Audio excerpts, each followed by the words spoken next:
بسم اللہ الرحمن الرحیم۔ شیخ حسینہ واجد نے جو خصوصی عدالت اپنے سیاسی مخالفین کو سزائے موت دلوانے کے لیے بنوائی تھی، آج اسی عدالت نے انہیں خود بھی سزائے موت سنا دی ہے۔ معاملہ یہ ہے کہ بنگلہ دیش اور بھارت کے درمیان ملزمان کے حوالگی کا قانون تو موجود ہے، لیکن کیا بھارت واقعی حسینہ واجد کو بنگلہ دیش کے حوالے کرے گا؟ اس پر بھارتی رد عمل آ چکا ہے۔ ایک بیٹی اور ایک بیوی آج ایک ایسی سیاسی لیگیسی کو اٹھائے کھڑی ہے جسے خون اور فساد نے ڈبو کر رکھ دیا ہے۔ یہاں یہ سمجھنا ضروری ہے کہ شیخ حسینہ کون ہے اور وہ کیسے بچ گئی تھی۔ شیخ مجیب الرحمان جو شیخ حسینہ واجد کے والد اور بنگلہ دیش کے بانی رہنما تھے، 15 اگست 1975 کی فوجی بغاوت میں مارے گئے۔ 1971 میں بنگلہ دیش پاکستان سے الگ ہوا تھا، لیکن شیخ مجیب الرحمان کو قتل 4 سال بعد اس بغاوت میں کیا گیا۔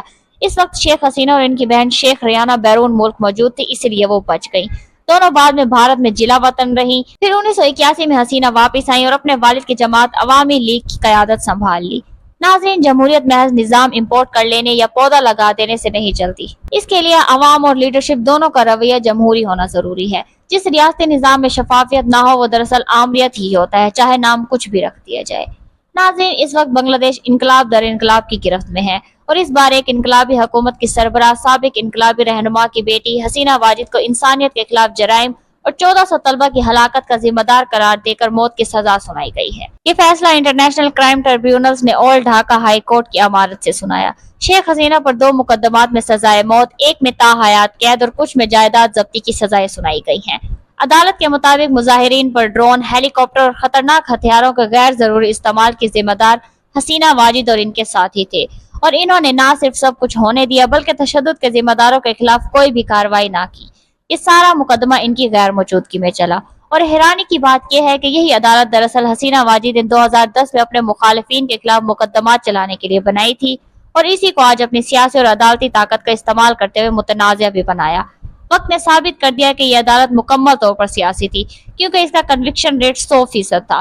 جس کے خلاف بھی مقدمہ بنا وہ سزا یافتہ ہو کر نکلا۔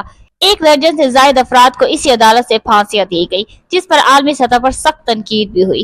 بعد میں جب حسینہ خود ملک سے فرار ہو کر بھارت پہنچی تو انہی کے خلاف اسی عدالت میں مقدمات شروع ہو گئے۔ سابق پولیس چیف اور وہی افسران جو مظاہرین پر تشدد کر رہے تھے آج گواہ بن گئے اور بیان دیا کہ انہیں حسینہ حکومت نے براہ راست احکامات دیے تھے، اسی وجہ سے انہیں صرف 5 سال قید کی سزا ملی۔ تاریخ ہمیشہ یہی کہتی ہے کہ ظلم کرنے والے اہلکار وقت بدلنے پر گواہ بن جاتے ہیں۔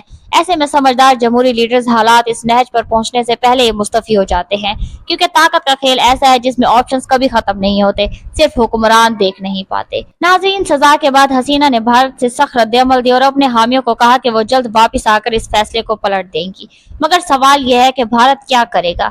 دونوں ممالک کے درمیان حوالگی کا معاہدہ موجود ہے، لیکن چونکہ حسینہ بھارتی اسٹیبلشمنٹ کی پسندیدہ رہنما رہی ہیں، اس لیے بھارت نے اس حوالے سے ابھی تک کوئی واضح پیغام نہیں دیا ہے۔ بھارتی وزارت خارجہ نے ایک انتہائی محتاط بیان جاری کیا ہے جس میں یہ کہا گیا ہے کہ بھارت بنگلہ دیش کے عوام کے جمہوری مفاد کے ساتھ کھڑا ہے اور تمام فریقین سے رابطہ رکھے گا۔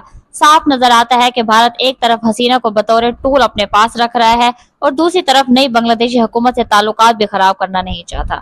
ادھر حسینہ کے ملک میں مقبول ہونے کے اشارے بھی مل رہے ہیں، خاص طور پر سزا کے بعد ان کی جماعت کی کال پر ہونے والی ہڑتال کامیاب رہی، مگر دوسری طرف یہ حقیقت بھی ہے کہ گزشتہ سال جب حسینہ فرار ہو رہی تھی تو وہ انتہائی غیر مقبول تھی۔ نوجوانوں میں بے روزگاری، انفلیشن اور کوٹا سسٹم کے خلاف غصہ عروج پر تھا۔ بنگلہ دیش میں سرکاری ملازمتوں کے 56% پر کوٹا تھا اور سب سے بڑا 30% کوٹا جنگی ہیروز کے نام پر تھا، جسے حسینہ نے ان فیملیز تک پھیلا دیا۔ 2018 میں طلبہ نے بڑے پیمانے پر احتجاج کیا اور حسینہ کو وقتی طور پر پسپا ہونا پڑا، مگر بعد میں انہوں نے عدالت کے ذریعے دوبارہ کوٹا بحال کروا لیا، جس سے نوجوانوں میں غصہ پھٹ پڑا، کیونکہ ملک میں پہلے ہی 3 کروڑ 20 لاکھ نوجوان بے روزگار تھے اور مہنگائی 10% تک جا پہنچی تھی۔ اسی غصے نے جولائی 2024 میں بڑے احتجاجی طوفان کی شکل اختیار کر لی، جہاں مظاہرین نہ صرف استعفے کا مطالبہ کر رہے تھے بلکہ مواخذہ بھی چاہتے تھے۔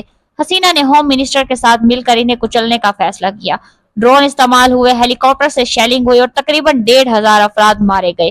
آج لوگوں کی حمایت اور جذبات یہ واضح کرتے ہیں کہ حسینہ کے خلاف یہ فیصلہ عوامی غصے کا نتیجہ بھی ہے۔ ناظرین، بنگلہ دیش کی تاریخ حیرت انگیز طور پر تیزی سے بدلتی ہے۔ صرف 54 سال میں کئی بار ہیرو زیرو اور زیرو ہیرو بنے۔ شیخ مجیب الرحمان جو ملک کے بانی تھے، 1975 میں اپنے ہی گھر میں اہل خانہ سمیت قتل کر دیے گئے۔ پھر جنرل ضیاء الرحمان آئے، انہیں بھی قتل کر دیا گیا۔ پھر جنرل ارشاد، پھر جمہوریت، پھر اقتدار کا کھیل۔ بنگلہ دیش کی سیاست میں ہر چند سال بعد سب کچھ الٹ جاتا ہے۔ آج حسینہ واجد بھی اسی تاریخ کا حصہ بن چکی ہیں، کبھی انتہائی طاقتور، آج سزا یافتہ اور کل شاید دوبارہ مقبول۔ بنگلہ دیش کی سیاست کا یہی چہرہ ہے، تیز، بے رحم اور غیر یقینی۔